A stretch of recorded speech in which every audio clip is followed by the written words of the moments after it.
of the most literate countries of the world where emphasis is placed on education, Japan is in technologically and economically advanced society. Its post-war success is extremely impressive. But what makes them stand out? What is the reason behind this enormous success? Why the world needs to learn from them? It is because of their spirit.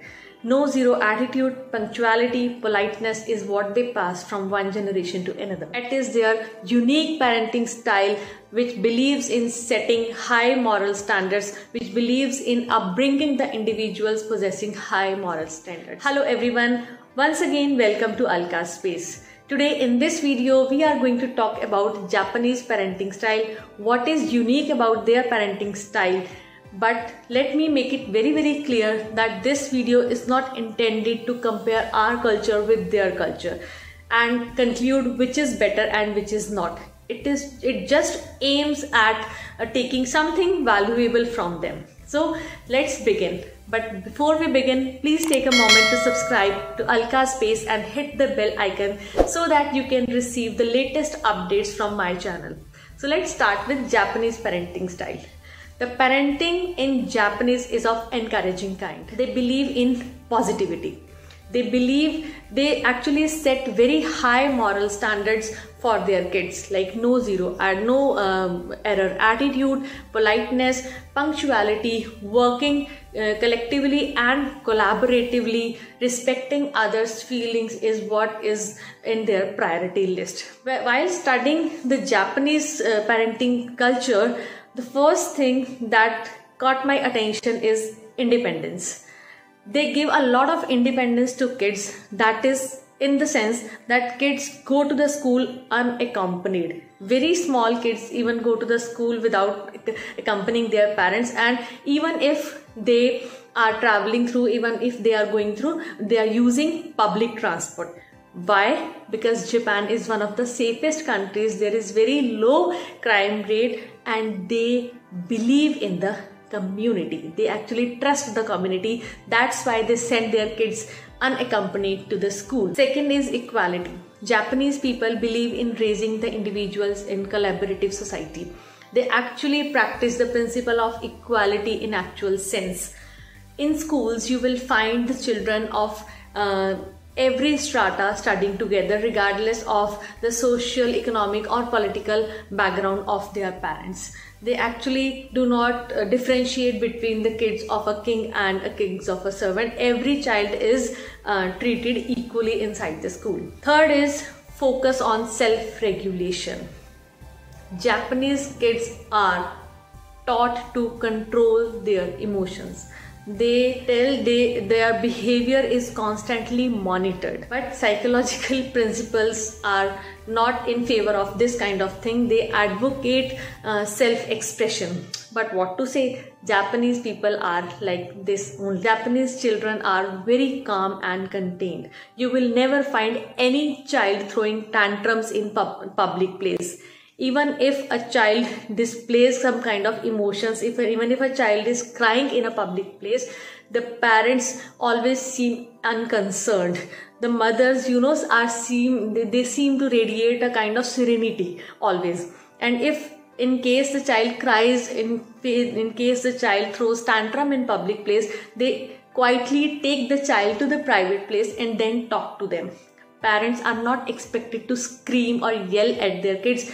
It is considered as an embarrassment for family. Also, children are not allowed to run and play around the well-curated gardens. The tradition is to love the nature unconditionally. Parents pass this attitude of affection with nature from one generation to another very responsibly. They display the attitude, they actually model the behavior that they expect their child to display.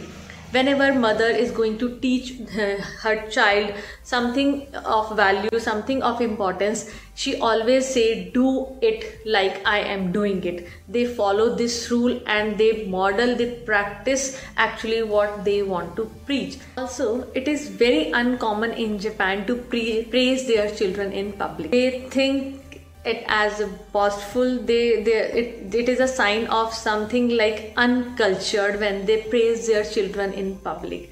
Even it is not a trend to talk about the problems with everyone. They have a clear distinction between private and public. Next is empathy. Empathy is the core of Japanese culture, or say it is the core of parenting in Japan. Respecting others' feelings, how our own actions impact others, is actually taught right from the beginning. So children are taught to respect others, but at the same time they are also taught to estimate themselves correctly. Children are not allowed to underestimate themselves. From the very beginning they are taught about their purpose of coming to the world, how they are going to serve the society. They teach their children to believe in themselves and doing their best. Children are not taught to be negative, they are always taught to be positive and working towards the progress of nation. At the same time, there is a pressure. The pressure to fit in. The exam pressure is intense. There is always an atmosphere of hyper competition. So this is something which I think we don't need to take from Japanese people. Next, also what I found very interesting is Japanese people do not believe in reward or punishment. They have rules and everybody is bound to follow them, and they teach this thing to their children from the very beginning. They do not encourage their children with the words of praise publicly. They do not believe in giving rewards. They do not believe in giving punishment. It is just like these are rules, these are set rules for the society, and every individual right from the beginning, right from the age of toddlerhood, children are bound to follow those rules. They make sure that sitting quietly and behaving politely becomes a routine. The basic principle is that children should not be depending upon any kinds of words of encouragement or punishment to practice discipline. Discipline should be inculcated right from the childhood, and it should be a part of nature of every child in Japan. This is what they believe in and this is what they actually practice. Mothers in Japan prefer to stay at home at least up to the age of 3 of their babies. They usually do not hire babysitters. Mother-child relation is very proximal in Japan. They carry their babies around wherever they go. And if a woman is working somewhere, if she is not stay at home, she can choose the school accordingly. First of all, they do not prefer sending their children to schools before the age of 3. And after the age of 3, there are two kinds of nursery schools. One is for the kids whose mothers are working. It goes from 7 a.m. to 6 p.m. and secondly is for the kids of stay-at-home moms. Both these schools lay emphasis on academic and non-academic activities both. Children clean their rooms, classrooms on their own regardless of their background they are coming from. One thing that is very important and we need to learn from Japanese is they lay stress on balanced diet. They make sure that their children are eating healthy food. They rely on their traditional food like rice, some products of soybean, fish and lots of vegetables. They do not prefer eating animal fats, meats, dairy products and unhealthy junk food. The reason behind this is very, very clear, that they want their children to be focused towards goal. And we all know that how healthy diet, how a balanced diet plays an important role in improving our concentration and focus. Plus, you will rarely see any fat person in Japan.